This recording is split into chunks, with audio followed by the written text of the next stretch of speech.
Louvado seja o nome do Senhor. Meus queridos irmãos e irmãs, vamos abrir as nossas Bíblias, a nossa Bíblia, na primeira carta de Paulo aos Coríntios.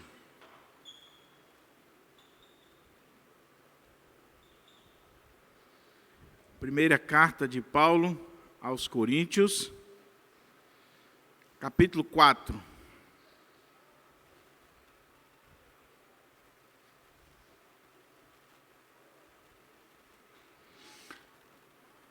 Primeira carta de Paulo aos Coríntios, capítulo 4.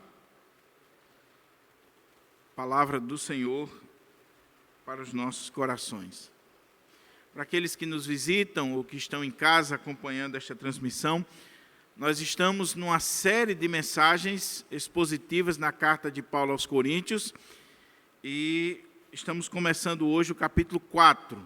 Já tivemos mais de 8 mensagens nessa carta e, se Deus nos der a graça, nós estaremos indo até o final desta carta, em nome de Jesus. Então, 1 Coríntios capítulo 4, agora pela manhã nós vamos ficar do verso 1 ao 5. A primeira parte deste capítulo.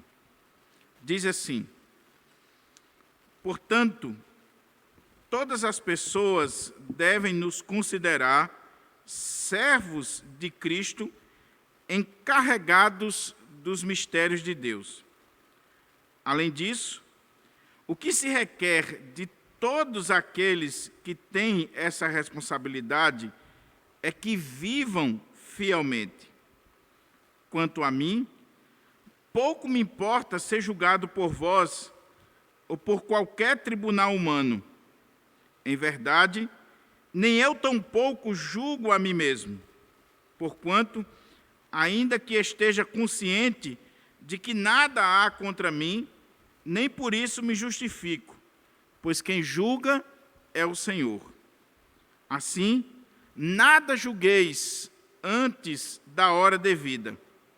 Aguardai até que venha o Senhor, o qual não somente trará à luz o que está em oculto nas trevas, mas igualmente manifestará as intenções dos corações. Então, nesse momento, cada pessoa receberá de Deus a sua recompensa.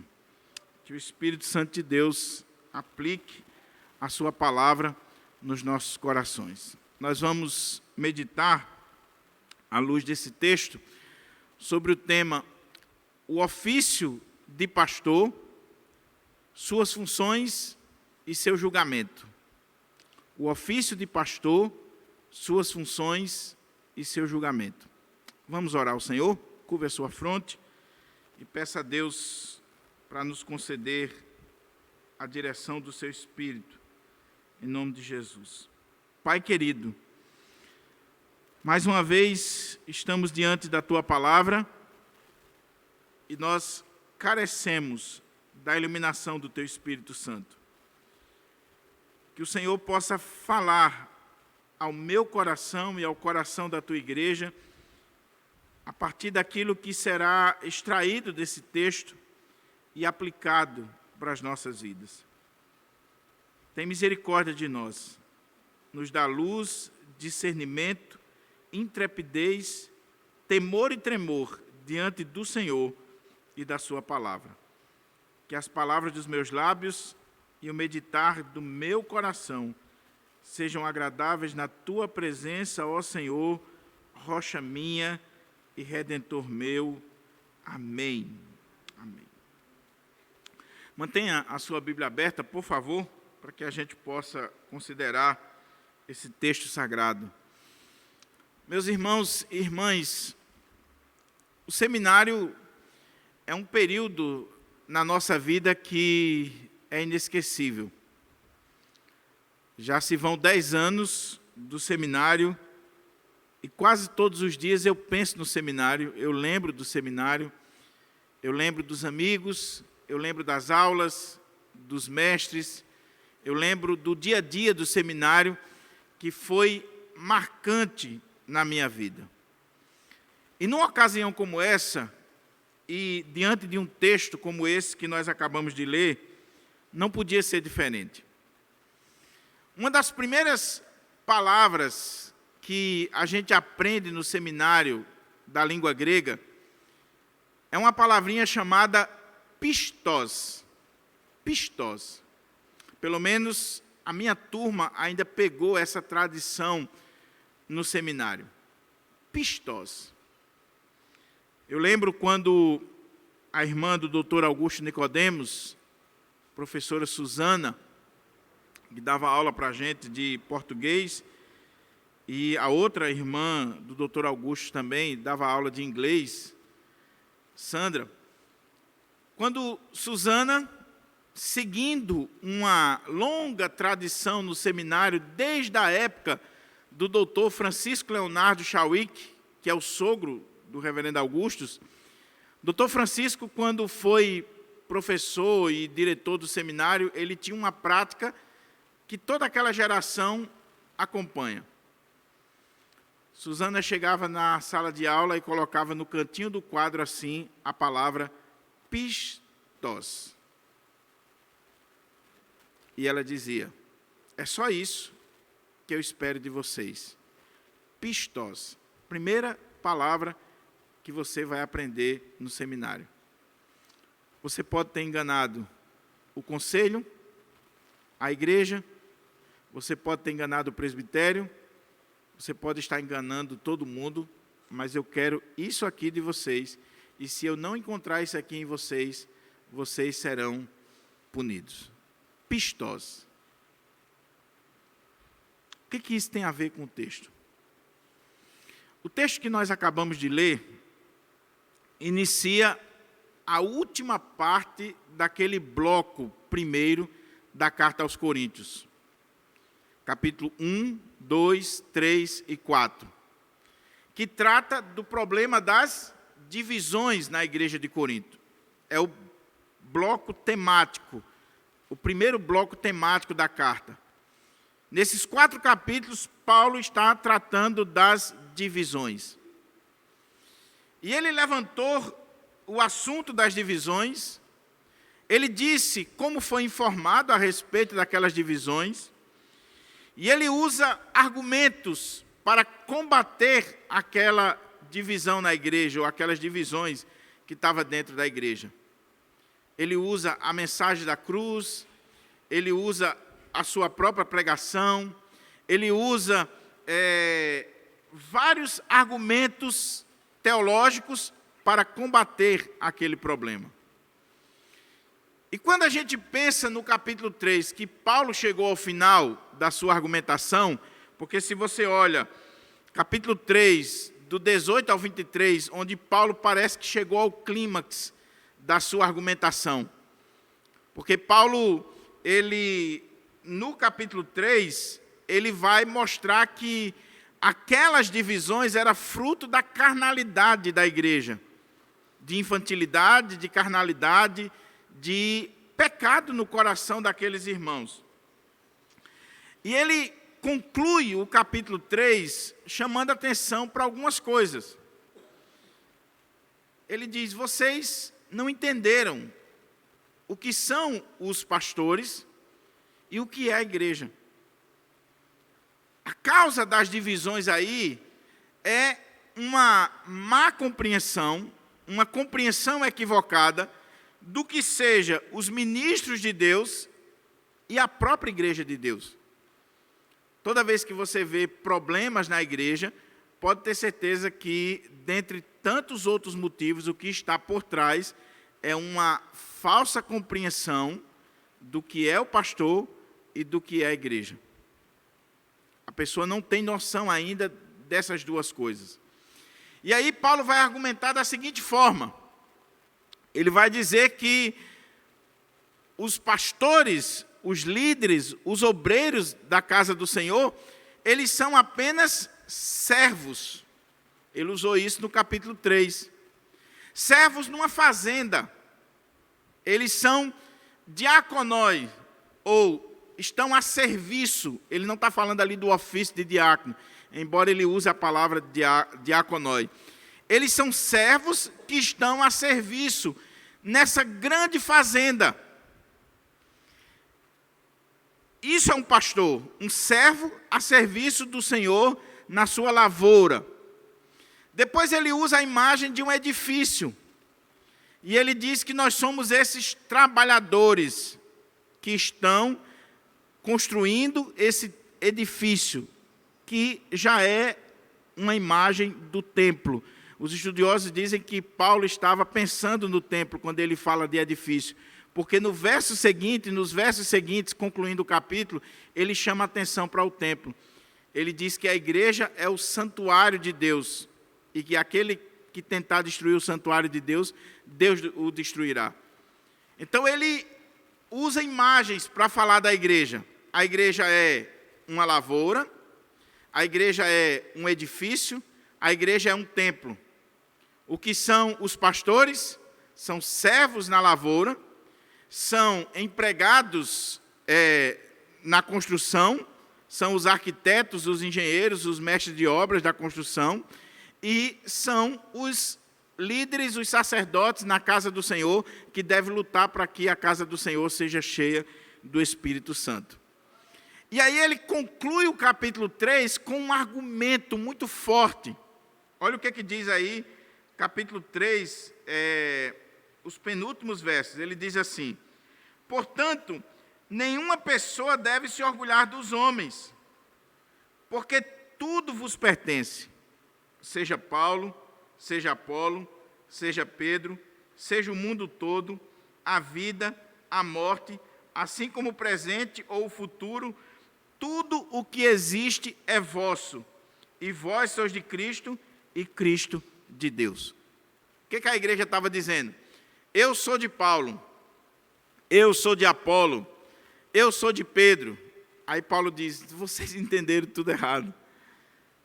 Não são vocês que são de Apolo, ou de Paulo, ou de Pedro. É Pedro, Apolo, que é de vocês. Paulo é de vocês. Tudo é de vocês. Os obreiros, os ministros, os pregadores da palavra, eles são de vocês, são presente de Deus para vocês. E ele conclui dessa forma magistral, dizendo: e vós sois de Cristo, e Cristo de Deus. Parou aqui, né? Paulo poderia ter parado aqui, toda a argumentação, resolveu o problema, porque são 5 pontos que ele levanta. Mas quando a gente pensa que Paulo parou, ele continua no capítulo 4. E por que ele escreveu o capítulo 4? Porque o problema na igreja de Corinto não era só, o problema das divisões não era só uma questão de escolher A ou B.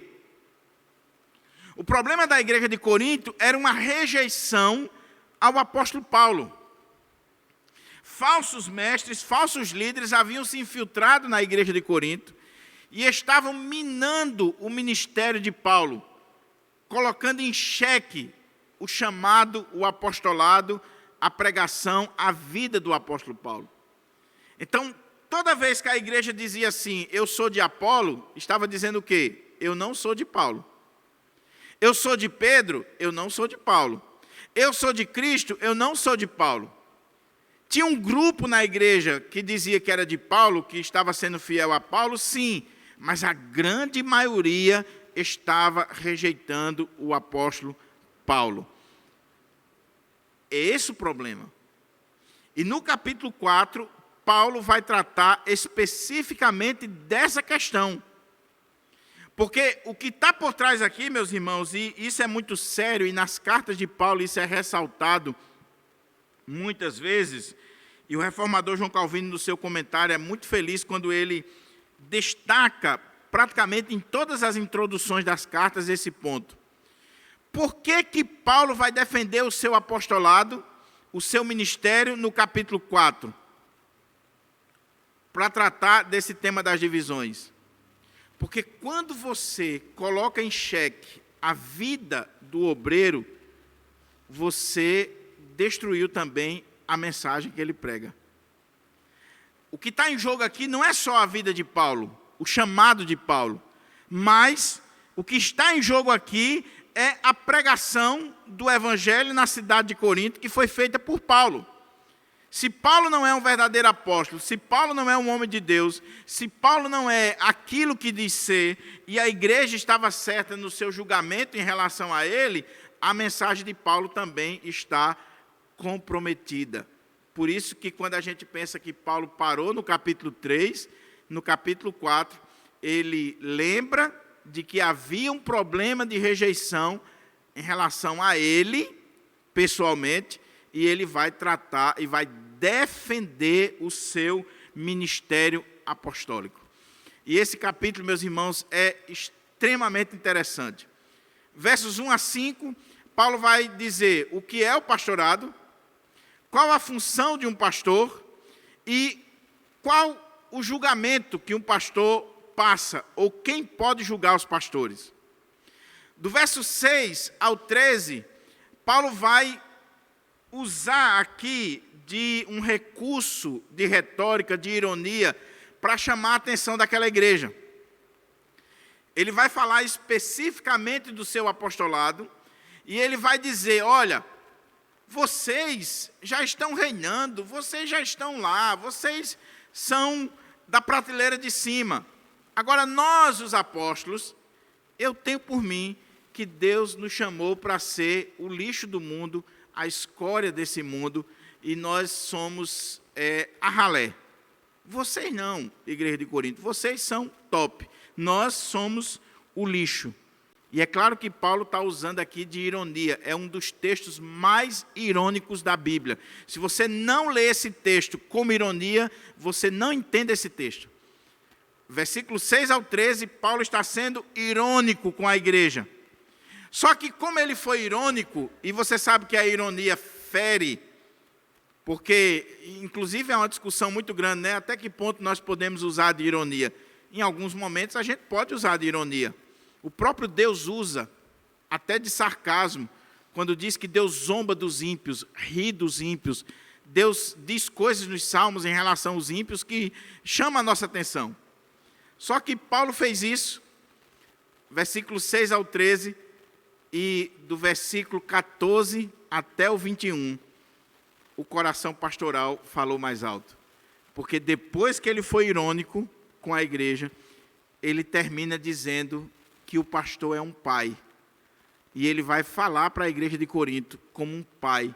E dizer, olha, como um pai, eu quero dizer que eu amo vocês. E eu quero mostrar para vocês como é que eu agi, como é que eu me comportei.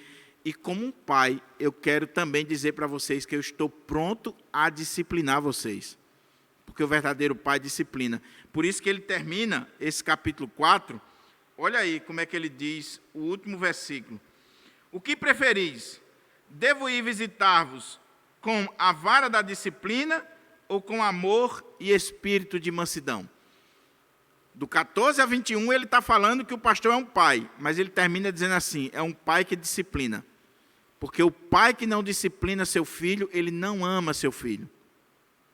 Se você nunca disciplinou seu filho, não venha dizer que você ama seu filho, que você não ama o seu filho. Como ele deixou a deixa no final do capítulo 4 sobre disciplina, capítulo 5 e 6, que será o próximo bloco temático que a gente vai estudar aqui na igreja, é exatamente o tema da disciplina eclesiástica. Ele vai citar 3 assuntos que estavam acontecendo na igreja e carecia de disciplina. Então vamos olhar aqui para a primeira parte do capítulo e ver aqui exatamente esse tema. O pastor, o ofício de pastor, suas funções e o seu julgamento. Olha como é que ele começa. Portanto, ou seja, assim pois, e esse pois ou esse portanto, está ligando o que ele está falando agora com tudo que ele disse. Principalmente com o verso que diz, portanto, nenhuma pessoa deve se orgulhar dos homens, porque tudo vos pertence. Paulo disse para a igreja que eles pertenciam à igreja, que eles eram da igreja, não era a igreja que era deles, eles é que eram da igreja. Só que isso pode levar aqueles irmãos a acharem que se Paulo, se Apolo, se Pedro pertence a eles, isso pode levar aquela igreja a fazer avaliações, julgamentos precipitados em relação aos pastores. A igreja pode agora se colocar num pedestal e dizer: então, se os pastores nos pertencem, se eles nos pertencem, nós podemos julgá-los de qualquer maneira, nós podemos dar opinião, inclusive a palavra aqui tem a ideia de comentar num tribunal, de falar num tribunal. A ideia é, se eles nos pertencem, então nós podemos sim julgá-los. E era o que a igreja de Corinto estava fazendo com Paulo, dizendo: ele não é um apóstolo, ele deu leite para nós, a pregação dele é fraca, ele não tem eloquência. A igreja estava comentando e comentando muitas coisas sobre o apóstolo Paulo, e fazendo julgamentos indevidos em relação ao apóstolo Paulo. Então, Paulo, para corrigir essa problemática que pode acelerar na igreja, tendo em vista o que ele acabou de dizer, ele diz: portanto, todas as pessoas devem nos considerar. E aqui ele está falando dele, de Apolo, de Pedro, dos apóstolos. Por isso que ele coloca no plural, nos considerar. Nos considerar servos de Cristo, encarregados dos mistérios de Deus. Ou seja, a igreja julga o pastor? É claro que sim. A igreja fala, avalia? É claro que sim. E no primeiro momento, não há nenhum erro nisso, nenhum problema nisso. Nós precisamos ser avaliados, ser considerados e julgados. E em outros textos do Novo Testamento, das próprias cartas de Paulo, Paulo vai falar sobre isso, que a igreja deve avaliar, sim, os seus pastores, os seus líderes. Mas qual é o ponto aqui? É que quando nós fazemos essa avaliação, nós devemos verificar qual é a escala de valores que nós estamos utilizando. Ele diz: portanto, todas as pessoas devem nos considerar, devem nos avaliar, devem fazer o seu julgamento, mas o que elas devem considerar é que nós somos servos de Cristo, encarregados dos mistérios de Deus. Volta aqui a sua atenção, por favor. Se você vem lendo o capítulo 3 e entra no capítulo 4, lembra que Paulo está usando imagens em relação à igreja e aos pastores? A primeira imagem foi de uma lavoura, de uma fazenda, e os obreiros são servos, diáconos.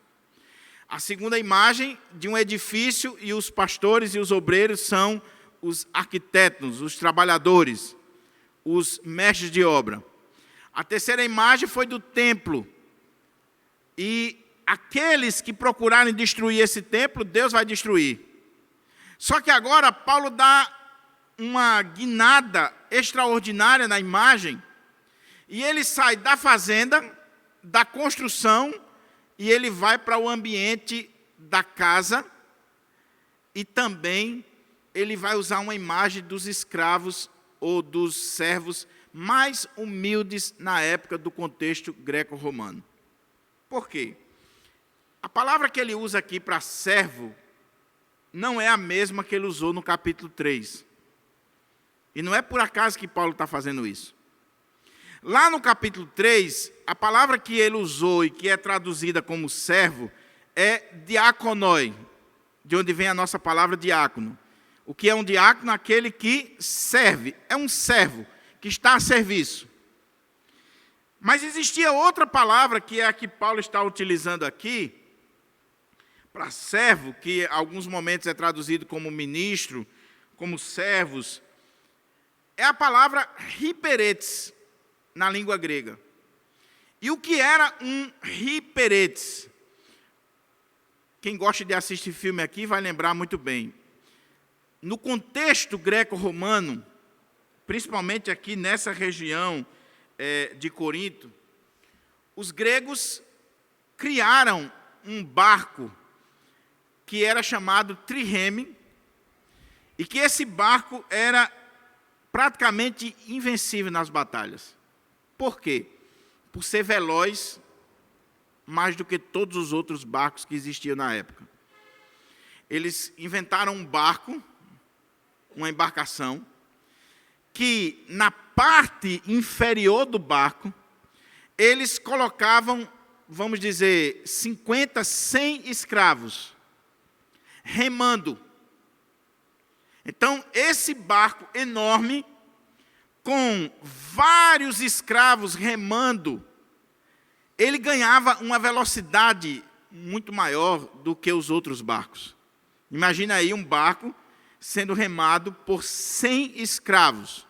Eles estão lá sentados e cada um remando. O capitão do navio, ele dizia: eu quero que o barco vá mais rápido. O que estava cuidando dos escravos lá embaixo tocava o som e dava a ordem para eles. E eles tinham que remar mais rápido. São os remadores de galés. Quem já assistiu Ben-Hur e tantos filmes sabe o que é isso. Paulo está dizendo que importa que os homens, que as pessoas, que a igreja considere os pastores como esses servos hiperetes, esses remadores de galés. Esses servos inferiores, humildes. Eles não são o capitão do navio, o dono do navio. Eles não são aqueles que estão na prateleira de cima. Eles são os servos mais humildes, aqueles que estão nos porões do navio, na parte mais baixa do navio, e está ali a serviço do capitão do navio, que é quem dá o tom da viagem. É quem diz como é que o navio deve seguir. Se mais rápido, lento, como é que deve ser. Ele diz: nós somos servos. Portanto, todas as pessoas devem nos considerar servos de Cristo, hiperetes de Cristo, escravos de Cristo.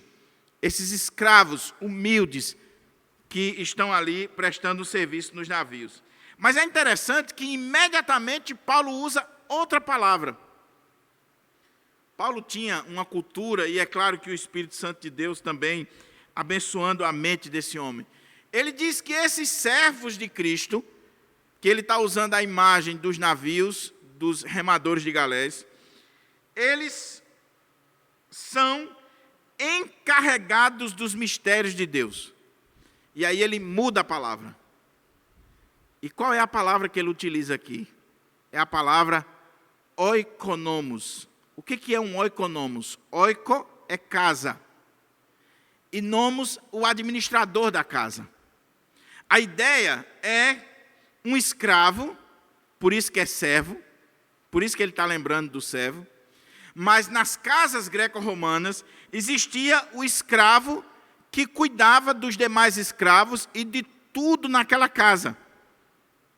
Ele era escravo, mas ele foi escolhido para ser o oikonomos, o administrador da casa.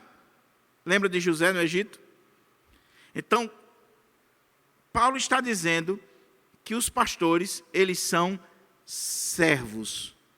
Eles são esses remadores de galés, e essa palavra ela vai caminhando e ela vai ganhando o sentido desse administrador de uma casa que está a serviço, é um mordomo, é um servo, é um encarregado, é alguém que está ali a serviço do seu Senhor.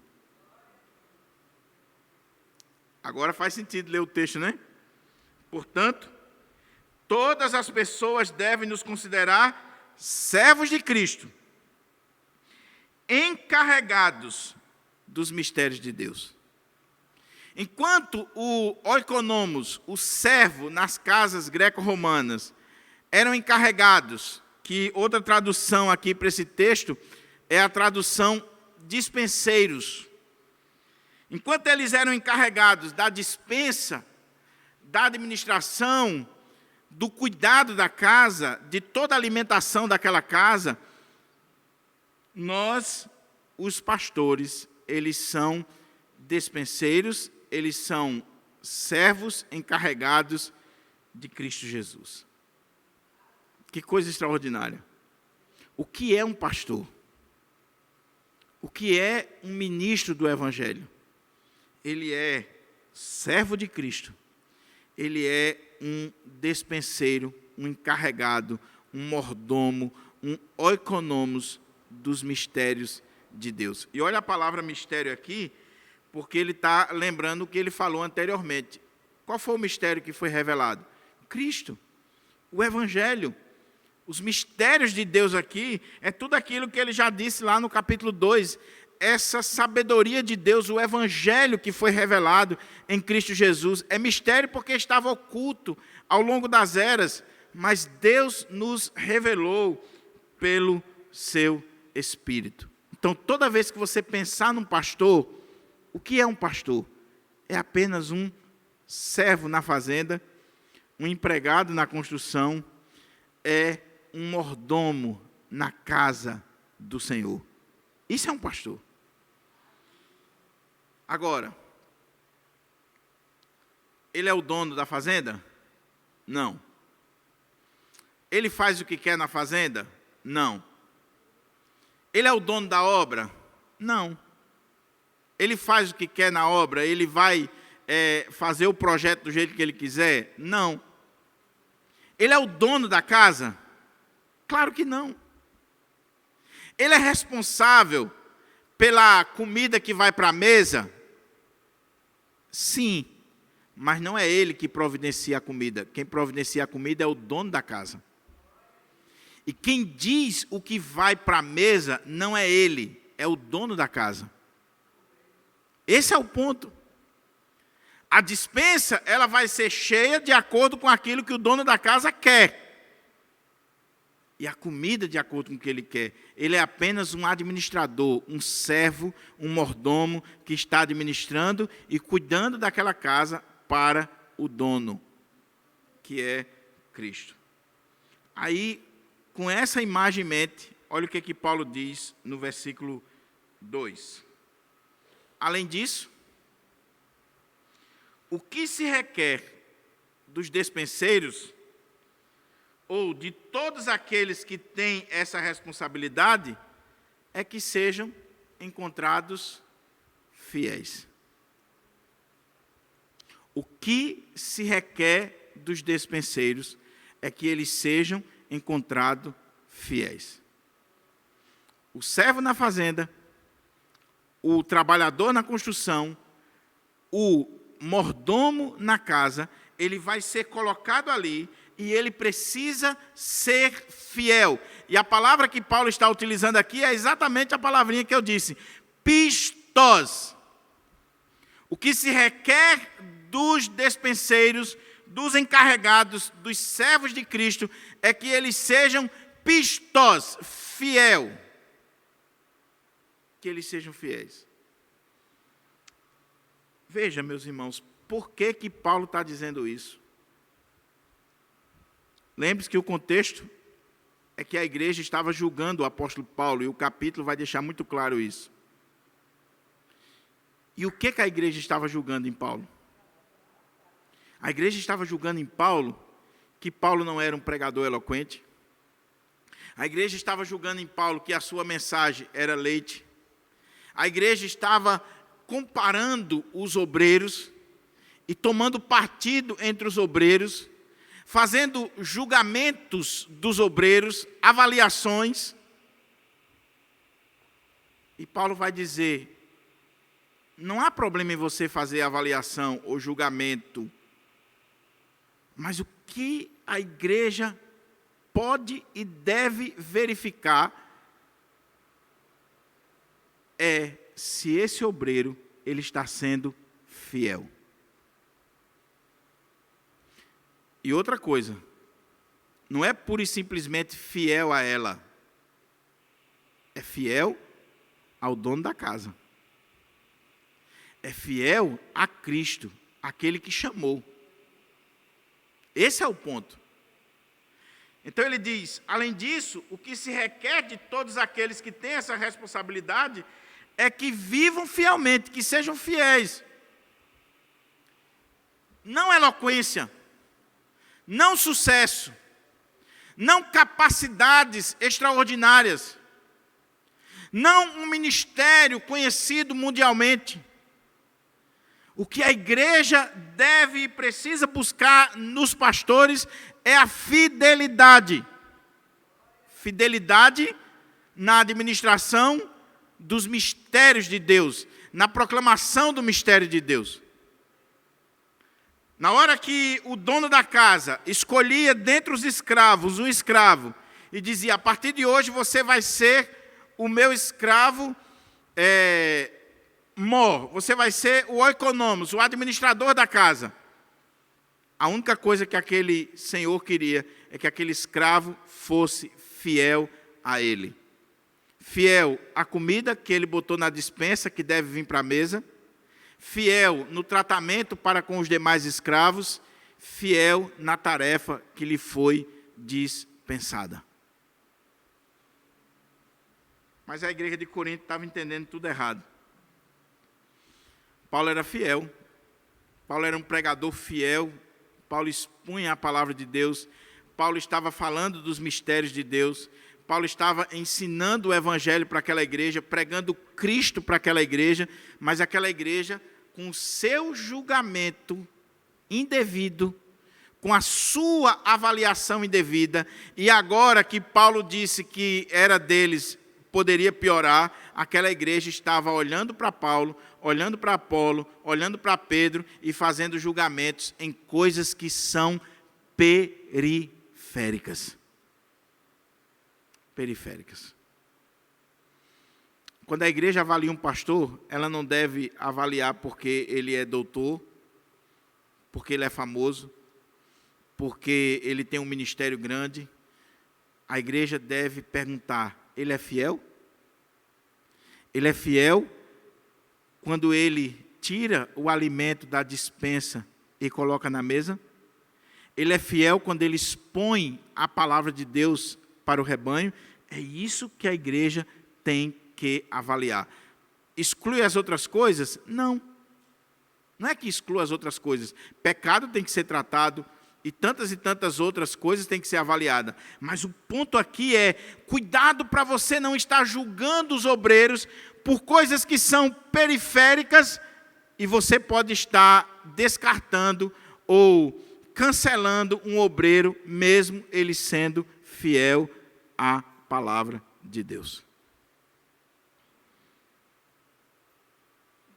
Isso é muito sério, meus irmãos, porque nós não somos diferentes da igreja de Corinto. A gente avalia os pastores, os pregadores, pela quantidade de seguidores que ele tem nas redes sociais. A gente avalia pelos diplomas que ele adquiriu. A gente avalia pela eloquência. A gente avalia pelo tamanho da igreja. A gente avalia por tantas coisas, quantos livros ele escreveu e tal, quantas conferências ele prega. Mas é muito raro a gente parar para, de fato, perguntar assim, ele é fiel? Ele é realmente fiel? E eu gostei de uma palavra do Dr. Augusto Nicodemos, quando ele disse assim, um pastor pode ser pastor lá no interior, interiorzinho do Rio Grande do Norte, pequenininho, um distrito, e a igreja dele é pequena, simples, humilde, ele nunca deu entrevista, ele nunca escreveu um livro, ele não faz lives, ele não está nos congressos, mas aquele homem ali pode ser fiel. E está sendo fiel ao chamado. E está pastoreando as ovelhas, está cuidando das ovelhas, está alimentando as ovelhas. E naquele dia, que é o que Paulo vai colocar aqui, o Senhor vai mostrar a fidelidade daquele homem.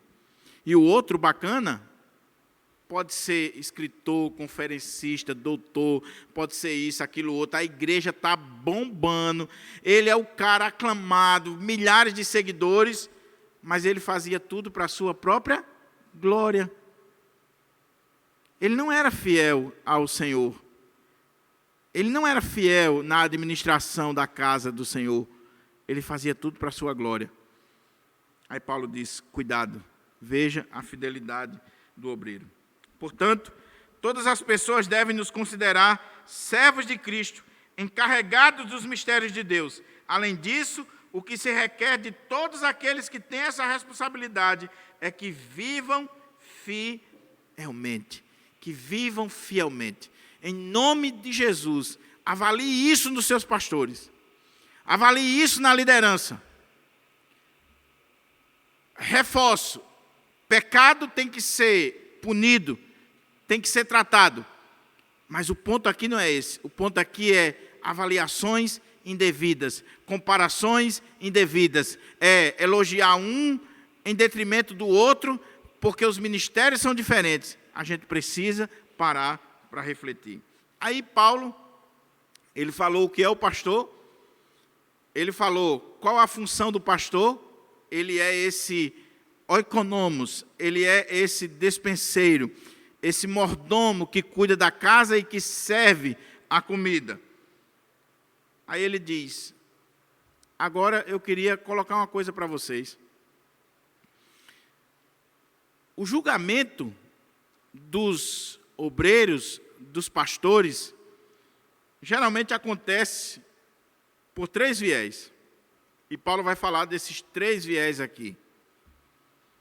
Primeiro, o julgamento dele mesmo. Ele se julgando, ele se avaliando. Segundo, o julgamento da igreja ou das pessoas. E terceiro, o julgamento de Deus. E aí Paulo vai dizer nesse texto que para ele não importa, e a gente vai ver por quê. Tenha calma, não julgue Paulo antecipadamente. Não importa o julgamento da igreja e não importa o julgamento que ele mesmo faz. O que importa é o julgamento do Senhor. E ele vai apontar aqui para o julgamento escatológico, para o dia de juízo, para aquele grande dia que ele já falou no capítulo 3. Quando o Senhor vai provar a obra de cada um. Ali sim é que a gente vai saber quem foi fiel ou não. Não é agora. Não é agora. É naquele dia. Então, olha aí como é que ele diz. Depois que ele falou, definiu o que é o pastorado, definiu qual é a função, cuidar da casa, alimentar aqueles que pertencem à casa, ele diz assim, quanto a mim, pouco me importa ser julgado por vós ou por qualquer tribunal humano. Pouco me importa ser julgado por vocês. Eu sei que eu estou sendo julgado por vocês. Paulo está constatando o julgamento. E ele está dizendo que existe. Só que ele diz, quanto a mim, pouco me importa ser julgado por vocês ou por qualquer tribunal humano. E a ideia na língua grega é por qualquer dia em tribunal humano. De ser levado a tribunais, de ser interrogado. A expressão aqui, a ideia que Paulo coloca é, pouco me importa ser interrogado por vocês, inquirido por vocês, ou por qualquer tribunal humano. Eu não me importo com isso. Existe isso? Existe. Existe a avaliação da igreja? Existe. Existe a sabatina da igreja? Existe. O pastor deve se excluir disso? Não. Mas o pastor não pode depender dessa avaliação, dessa sabatina, desse julgamento, seja da igreja, seja do tribunal humano. Aí ele diz, quanto a mim, pouco me importa ser julgado por vós ou por qualquer tribunal humano. Em verdade, nem eu tampouco julgo a mim mesmo. Olha os 3 julgamentos. O julgamento da igreja, o julgamento dele, e ele vai concluir falando sobre o julgamento de Deus. Agora, por que ele está dizendo isso? Porque eu sei o que está passando na sua cabeça, que passou na minha também, e da grande maioria dos leitores desse texto. Paulo está sendo arrogante, né? Paulo está sendo, assim, de uma arrogância, de uma presunção fora do comum. Quem é Paulo para dizer que não se importa com o julgamento de ninguém? E isso leva muitos pastores, muitos obreiros, a dizer assim: eu não estou nem aí com o que estão falando a meu respeito. Calma, tenha calma. Não é necessariamente isso que Paulo está dizendo aqui.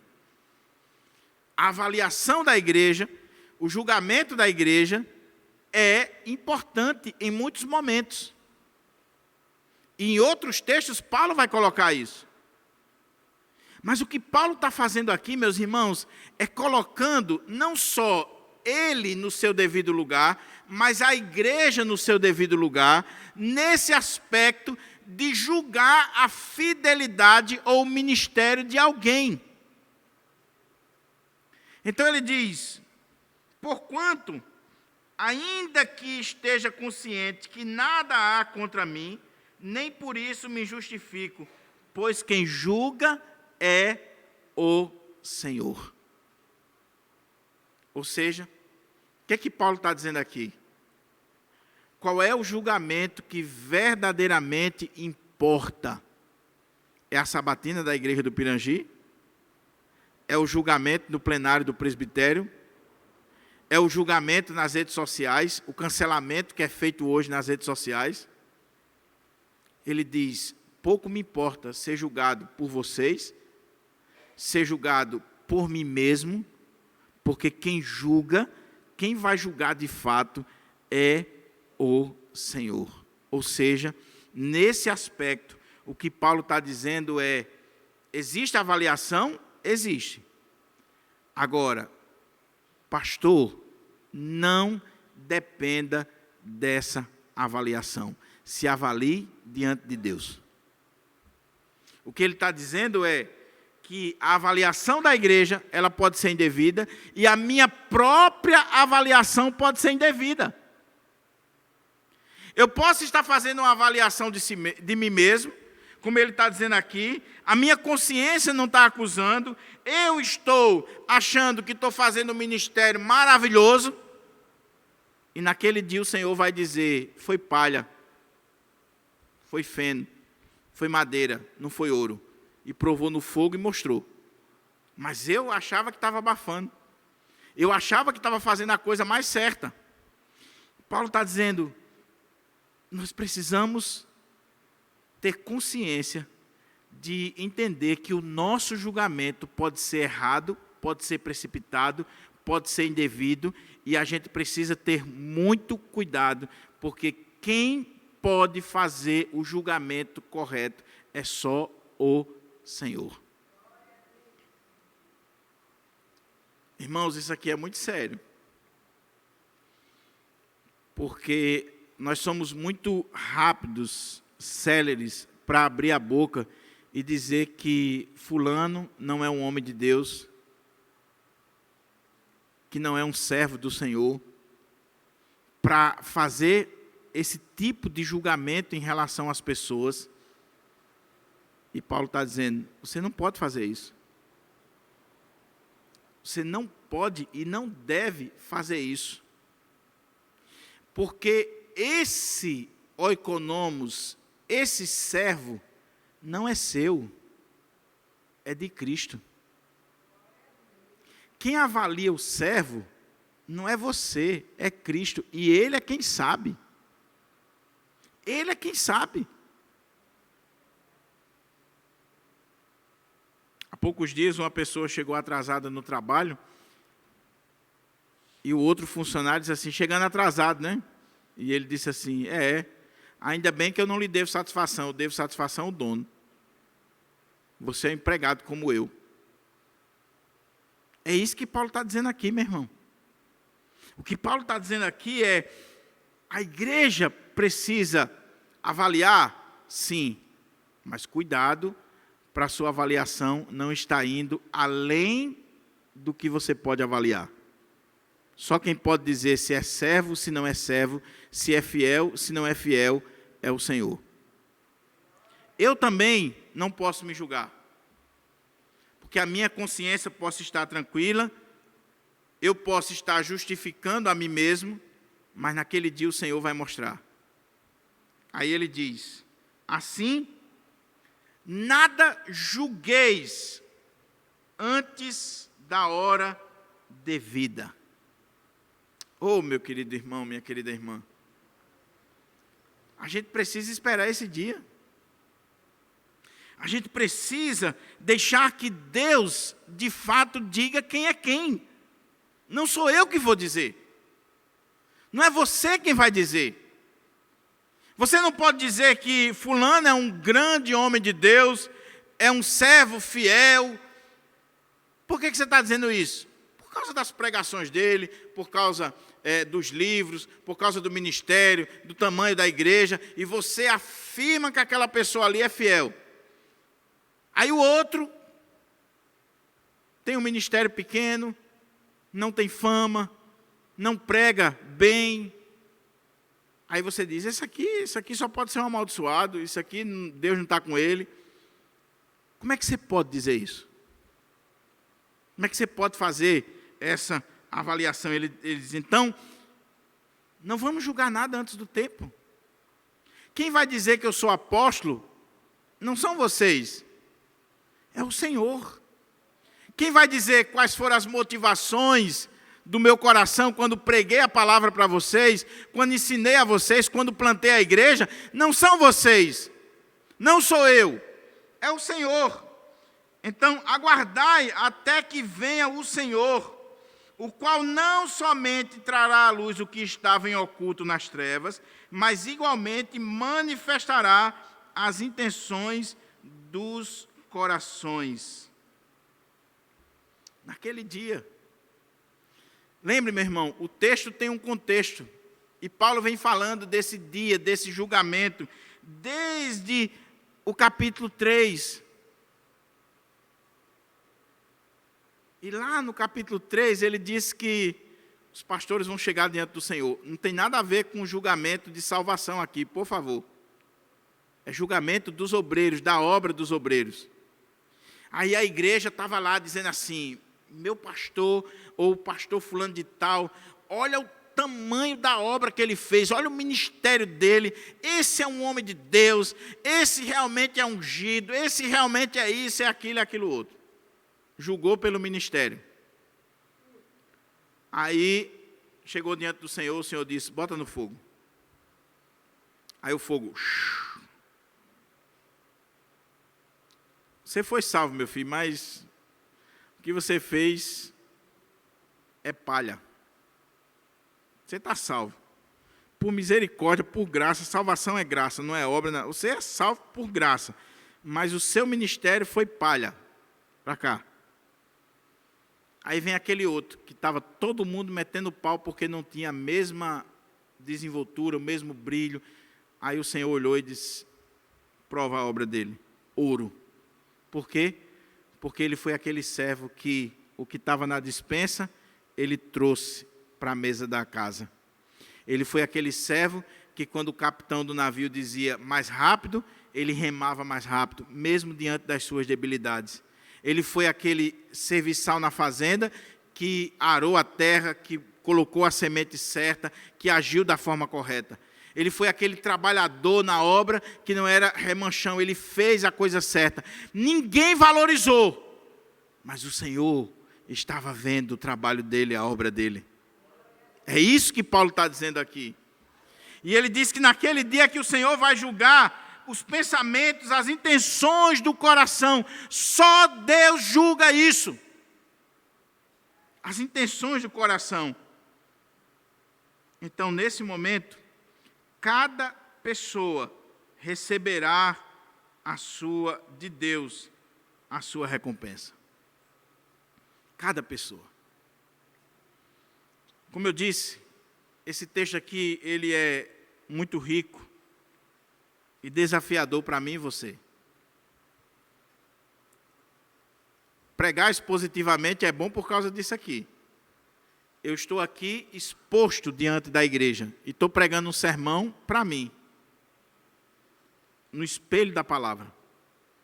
Não escolhi o texto vem numa sequência. E eu tenho que pregar para mim mesmo. O texto está dizendo assim: você é servo? Você é fiel? Você tem feito como eu pedi? É isso que o texto está dizendo. Então eu queria tirar daqui algumas aplicações para a minha vida e para a sua vida, meu querido irmão e minha querida irmã. Em primeiro lugar, cuidado com o julgamento indevido. Nós somos céleres demais para julgar o outro, para falar. Irmão, se tem uma coisa que é problema, principalmente de crente, chama-se se intrometer e julgar ou avaliar a vida do outro. Pense numa coisa que crente gosta de fazer.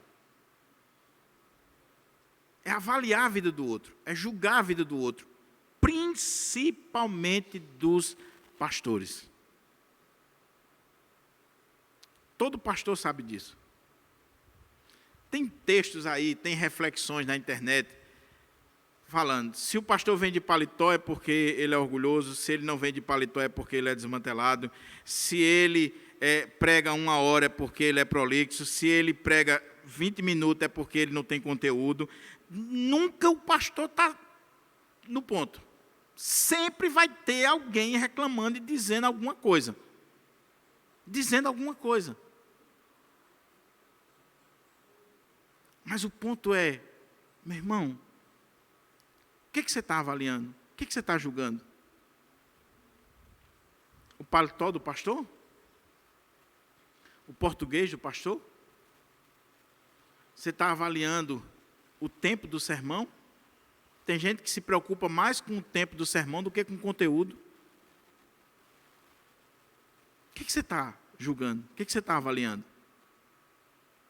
Você, meu querido, que está assistindo agora, você está avaliando os pastores por causa dos seguidores que ele tem, dos livros que ele escreveu, do tamanho do templo da igreja que ele pastoreia? Cuidado com esse julgamento. Cuidado, meu querido irmão e minha querida irmã, com essa cultura do cancelamento que nós estamos vivendo hoje no nosso país. Principalmente com o advento das redes sociais. Tudo é levado para as redes sociais. E na hora que coloca nas redes sociais, muita gente vem apresentando os seus julgamentos, as suas avaliações, sem o contexto devido, sem ouvir a outra pessoa, e você já vai dando o seu julgamento, a sua posição, sem avaliar. Sem avaliar. Desde o ano passado que alguns pastores norte-americanos estão aí na berlinda, no mundo.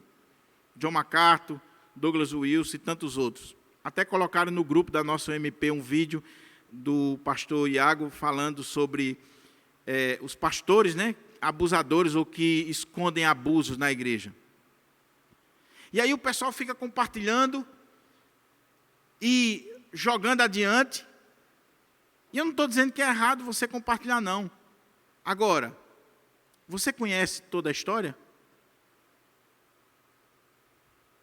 Será que nós temos realmente capacidade para dizer que Dr. John MacArthur, que é pastor há mais de 50 anos, que começou aquela igreja com 200 membros, hoje a igreja tem um ministério no mundo inteiro, um homem que já expôs a Bíblia 3 vezes na igreja dele. Será que John MacArthur é um tremendo pilantra, mentiroso? Pode ser. Mas será que eu estou devidamente balizado para cancelá-lo?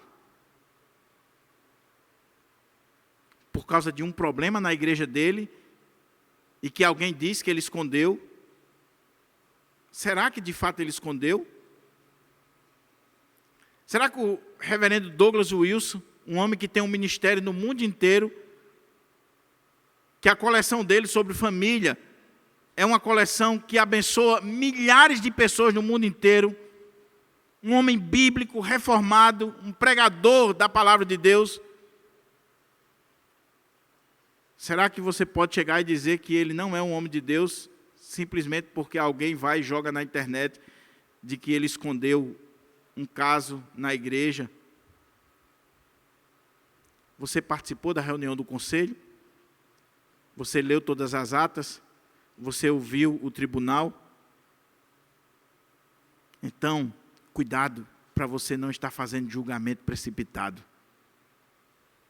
Cuidado. Eu não estou dizendo que os pastores lá não possam ter errado. Pode ter errado. Agora, eu só deveria dar minha opinião depois que eu tivesse na minha mão todas as informações cabíveis, possíveis, necessárias, para eu dizer, realmente, eles precisam ser punidos. Mas o que a gente faz? Joga na internet, você já vai lá, comenta, já cancela, já começa a falar mal, já começa a dar sua opinião sobre assuntos da igreja que você não tem noção de como é tratado, de como é o processo. E aí, quando o conselho da igreja toma uma decisão e chega diante do púlpito, e aqui na nossa igreja nós já passamos por isso inúmeras vezes, quase todas as vezes que o conselho toma uma decisão, principalmente quando diz respeito à disciplina, sempre tem alguém que não esteve aqui, que não acompanhou, que não tem nem vida na igreja, não participa nem do dia a dia da igreja, mas sempre tem alguém para dizer assim, o conselho errou. Ah, o conselho escondeu, o pastor fez isso, o presbítero fez aquilo. Meu irmão, cuidado com esses julgamentos precipitados. Cuidado. Cuidado com essa cultura do cancelamento. Ah, pastor, nós temos que esconder pecado? Jamais. Seja dos pastores, seja dos presbíteros, dos diáconos, dos membros, jamais. Mas você não pode dizer que a igreja está escondendo pecado quando você não conhece todo o processo. Quando você não sabe como aquilo está sendo tratado. Principalmente no contexto de uma igreja presbiteriana, que não é congregacional, é conciliar, que os assuntos são tratados no conselho. Nesses 10 anos que eu estou aqui em Pirangi, quantos assuntos foram tratados no conselho? Que não foram trazidos para a igreja, nem nunca vai ser, porque eram assuntos privados do conselho, que diz respeito ao conselho da igreja e às pessoas que estavam envolvidas. O presbítero Tiago, com mais de 15 anos no conselho, sabe também o que é isso. No presbitério e tantas coisas. Cuidado com o julgamento. Segunda coisa. Você já parou para pensar o que é um pastor? Qual a sua função? E quem julga esse pastor? Reflita, meu irmão. Eu não estou dizendo que você vá escutar o que eu digo, ou o que fulano, Beltrano diz, não. Leia a Bíblia. Veja o que Deus diz a respeito dos pastores, dos líderes. Veja o que Deus diz. Não é o que você diz, não é o que você pensa, não é o que você acha, é o que Deus diz. O que é um pastor? Qual a função? E como ele deve ser julgado? E quem tem competência para julgá-lo? Esse é o ponto. A outra coisa, meu querido irmão, minha querida irmã, não esqueça que existe um dia de juízo. Paulo está sendo escatológico aqui. Às vezes nós queremos apressar as coisas. Às vezes nós queremos agir com o braço da carne. O que Paulo está dizendo é, não julgue nada antes do tempo, meu irmão. Porque quando você julga antes do tempo, você pode estar julgando de forma indevida, e você está querendo se colocar no lugar de Deus, que é quem vai fazer esse julgamento da forma correta, no tempo certo, e vai avaliar de acordo com a vontade, a santidade do Senhor. Existe um juízo. Eu citei o caso aqui dos pastores. Se John MacArthur errou, se Douglas Wilson errou, se tantos outros têm errado ao longo da história, ok, tem provas, foi algo visível, foi algo público, tem toda a prova, ele deve ser disciplinado. Agora, os tribunais humanos podem errar. E naquele dia o Senhor vai julgar de fato o coração daquele homem. O Senhor vai julgar. Então, creia nisso, meu irmão. Você não é juiz, não seja juiz de ninguém, não queira ser juiz de ninguém. Até porque com a medida que você julga o outro, você vai ser medido. E nós sempre temos a tendência de avaliar o outro com muita dureza, muita rudeza, e quando é em relação a nós, nós somos mais silentes, né? Quando é em relação ao outro, cacete nele. Agora, quando é comigo, não, eu não queria fazer, foi a circunstância e tal, tem que entender, e não sei o quê. Cuidado, querido.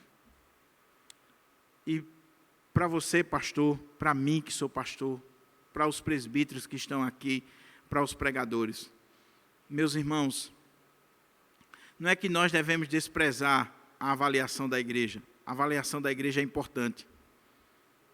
E quando a igreja está falando, você deve colocar as barbas de molho.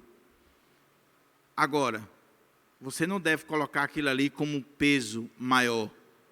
Se está falando, se está comentando, volte-se para o joelho em oração, vá ler a Bíblia, considere as pessoas que realmente são homens de Deus, mulheres de Deus, que estão chamando a sua atenção, e se você reconhece que errou, se você está vendo que errou, se coloque diante do Senhor antes que seja tarde.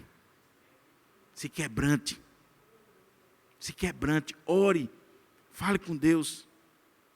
Porque o que Deus quer de mim, o que Deus quer de você, meu amado irmão e colega de ministério, é fidelidade. Deus não nos chamou para ser famoso, Deus não nos chamou para ter um ministério grande, Deus não nos chamou para sermos eloquentes, Deus nos chamou para sermos fiéis. E a grande pergunta que eu e você temos que responder diante do espelho todo dia é: eu estou sendo fiel ao meu chamado, ao que Deus escolheu para mim? É essa a pergunta. É essa a pergunta. Que o Espírito Santo de Deus aplique essa palavra no meu coração e no seu. Que o Espírito Santo de Deus nos livre de julgamentos indevidos, precipitados, maliciosos, malignos até. Que Deus nos livre dessa cultura do cancelamento que está acontecendo nos nossos dias. Que Deus nos constranja, principalmente a nós, os ministros, a sermos mordomos fiéis. Fiéis ao Senhor da igreja, fiéis aos servos que Ele colocou sobre nós. Eu sou tão servo quanto você, apenas com a tarefa de cuidar de vocês. Mas você é servo e eu sou servo. E o ponto de Paulo é: um servo não julga o outro. Quem julga o outro é o dono, é o Senhor. E eu concluo, irmãos, com apenas uma pastoral para você, por favor. Eu não posso deixar de dizer isso. Meu querido, minha querida irmã, não exponha a nudez da igreja nas redes sociais. Existe um fórum devido para se tratar as coisas. Você sabe de abuso na igreja? Seja mulher, seja homem de verdade, e denuncie e venha no conselho. Agora não fique insinuando no grupo de WhatsApp, nem no Facebook, nem no Instagram, nem nas redes sociais, não, expondo a igreja do Senhor, porque um dia o Senhor vai pedir conta a você. Um dia o Senhor vai pedir conta a você. Ele vai pedir conta dos pastores, se isso estiver acontecendo, vai. Mas não tenha dúvida que você que está expondo a nudez da noiva de Cristo, você que está sendo pedra de tropeço na casa do Senhor, Você que está fazendo com que as pessoas não venham mais para a casa do Senhor, por causa da sua língua ferina e maldosa, não tenha dúvida que o Senhor vai chamar você para prestar conta diante dele. Hoje, meus irmãos, é triste isso, por isso que eu estou ressaltando, é triste o que está acontecendo. A gente usa as nossas redes sociais para o mal, Deveria usar para a glória de Deus, para pregar o evangelho, mas a gente usa para o mal. Não tem coragem de dizer na cara, não tem coragem de denunciar, não tem coragem de agir no fórum devido e fica mandando recado, brincadeirinha de moleque na rede social. Um dia, no juízo final, Papai do Céu vai botar diante de você o seu Facebook, o seu Instagram, o seu WhatsApp e vai pedir contas do que você está fazendo ali, do julgamento que você está fazendo ali. E é uma coisa muito simples, o que dizia Francis Schaeffer. Sabe o que Francis Schaeffer dizia? Naquele dia do juízo, imagine o seguinte: todos nós andamos com um gravador. E toda vez que você faz uma afirmação moral em relação ao outro, Papai do Céu grava. Então eu digo assim, Júlio é isso, aquilo, aquilo outro. Papai do Céu gravou. Tiagão é assim, assim, assim. Papai do Céu gravou. A irmã fulana é assim, assim, assim. Papai do Céu gravou. Quando chegar naquele dia, Francis Schaeffer dizia, é uma ilustração, que Papai do Céu vai pegar o gravador e vai apertar a tecla play e vai dizer assim, como você se avalia naquilo que você avaliou nos outros? Como é que você vivia?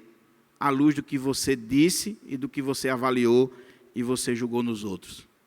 Eu pergunto, o que você vai responder e como você vai ficar? Você avaliou pastor, presbítero, diácono, seus irmãos, todo mundo. Ok, foi gravado.